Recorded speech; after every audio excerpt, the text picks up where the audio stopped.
La visite au musée, elle s'inscrit dans une programmation annuelle. Ce qui est intéressant à l'école maternelle, mais au-delà de l'école maternelle, c'est de venir au musée et d'y revenir plusieurs fois.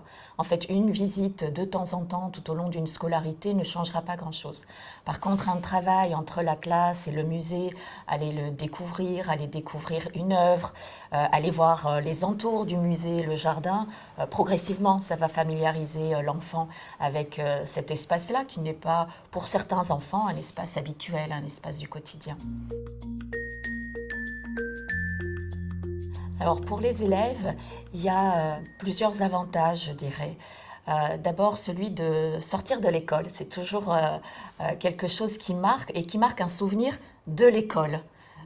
Passer un beau moment avec l'école, mais en dehors de l'école. Et puis, c'est découvrir un patrimoine qui est le leur, qu'il soit scientifique, historique, que ce soit des œuvres d'art. C'est aussi s'approprier un nouveau langage, parce qu'il y aura des mots pour décrire une œuvre, de nouveaux mots qu'ils vont pouvoir utiliser. Par exemple, dans une de mes séances filmées au musée, le guide dit aux enfants, vous voyez cette figure, ça s'appelle ovale. Et tout au long du musée, ils vont revenir sur ce mot ovale. Et une semaine plus tard, quand je rencontre les enfants, le mot qu'ils avaient retenu, c'était ovale.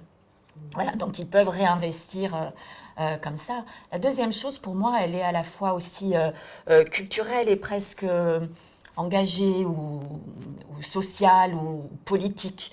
Il ne devrait pas y avoir d'endroits culturels qui ne soient pas apprivoisés par les enfants, qui ne puissent pas être visités par des enfants, mais aussi les enfants sont les adultes de demain.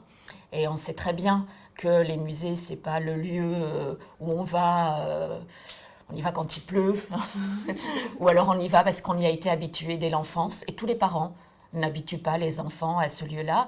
Et donc l'école, elle a ce jeu-là, ce rôle-là à assumer de faire en sorte que tous les enfants puissent aller au musée.